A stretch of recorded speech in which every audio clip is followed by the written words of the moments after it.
Le président de la République a effectué une visite dans le plateau central. Le chef de l'État a profité de son passage pour participer à l'inauguration de la mairie de Savanette, construite par le Fonds d'assistance économique et sociale FAES. Monsieur Martelly, sur son passage, a fait des heureux. Il a remis plusieurs motocyclettes et des enveloppes aux membres de la population. Le chef de l'État s'est ensuite rendu à Sirka-Cavaal, une autre commune de ce département, où il a également procédé à l'inauguration de l'administration communale construite par le FAES. Nous faisons trois politiques pendant 30 ans, nous faisons faire bac. Nous avons besoin de la peine dans le pays.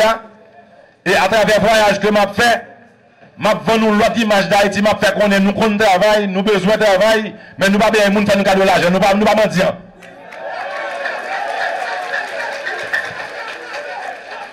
Nous ne pouvons pas mentir.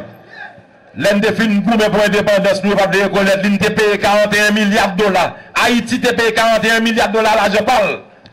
Mais là, ça comme dit nous, Haïti t'a produit. Nous te payé comme ça avec café que nous te gagnons. Vous dites, nous ne rien. Vous dites, n'importe ça, nous mettre sous nous comme rat, c'est l'autre bon pour le sortir.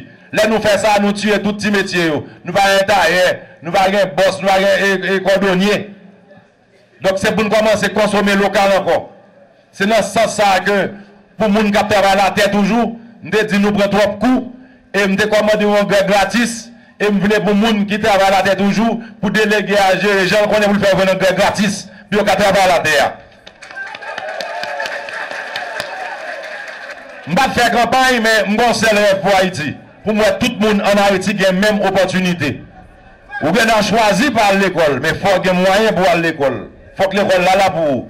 Vous avez choisi pour aller adopter, mais il faut qu'il y ait un centre dans la zone pour avoir un service. Et c'est ça que nous avons besoin de faire. Nous devons connaître que pas de courant dans la ville là.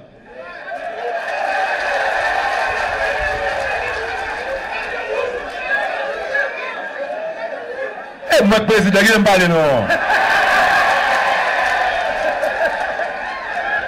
On va aller à l'élection. Je ne connais pas de courant dans la ville là. Je connais nous avons un problème route. Dans les affaires route là, nous avons un directeur CNEAC là, il fait une route qui va le faire là bientôt. Actuellement, il y a une étude qui a fait sur route, qui a sorti Baptiste pour arriver à Savanette. On a un problème que nous connaissons dans la ville là, il dit que signal téléphone ne va pas arriver là.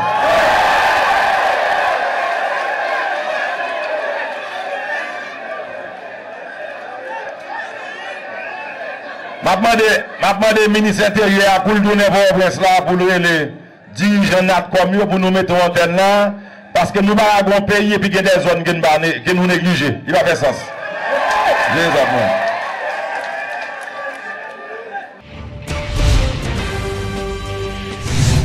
Le nombre de cas de choléra est en nette augmentation dans la commune de Pestel, dans le département de la Grand'Anse. Suite à cette nouvelle hausse de l'épidémie, la Fédération nationale des observateurs des droits humains tire la sonnette d'alarme et demande aux autorités sanitaires de prendre les dispositions nécessaires afin de freiner l'augmentation de ces cas de choléra dans la région. Selon l'un des représentants de la FENO, Jean-Charles Josselin, pas moins de 15 morts ont été recensés pour la seule période de Noël. Monsieur Charles estime que le bilan pourrait s'alourdir d'ici les prochains jours si les responsables n'interviennent pas rapidement dans les zones frappées par la maladie. Rappelons que le choléra a déjà fait plus de 5000 morts en Haïti depuis son apparition en octobre 2010. Le président du conseil électoral provisoire, Gayo Dorsainville, qui a fait l'objet d'un mandat d'arrêt du commissaire du gouvernement, est revenu à son bureau lundi. Considéré être en cavale par la justice, M. Dorsainville n'était pas apparu en public depuis fin octobre 2011. Il s'agit de sa 3e réapparition depuis les protestations populaires contre les résultats du second tour des législatives. Interrogé sur son retour, il a fait valoir qu'il est sur le point d'obtenir la levée du mandat émis à son encontre. Le mandat de comparution, transformé en mandat d'amener, émis par le chef du parquet de l'époque, Aristide Auguste, est en train d'être analysé par le nouveau commissaire Lionel Bourgoin. Le président du CEP qualifie cette affaire de malentendu, estimant qu'il n'y a jamais eu de dossier judiciaire contre lui. Désormais confortable, le président du CEP a tenu hier une séance de travail en vue de préparer les prochaines élections.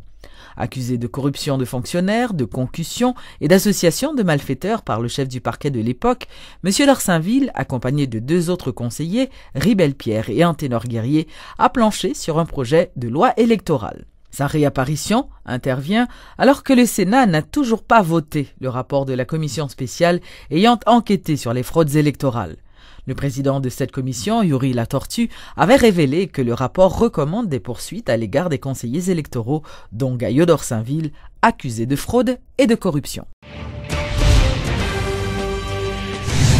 Le sénateur Jean-William Gentil critique la méthode utilisée par les parlementaires pour la correction de l'amendement de la Constitution. L'élu d'Enip a fait remarquer que la présence et l'intervention des membres de la société civile et des organisations des droits humains lors de cette correction est inconstitutionnelle. Nous sommes conscients que j'ai un amendement ça a été fait là, pas de participation personne monde, il fait dans la précipitation, dans le désordre, au point qu'il n'a pas voté des articles qui pas même rédigé même. C'est après à faire rédaction et c'est ça qui expliquait toute confusion ça. Bon.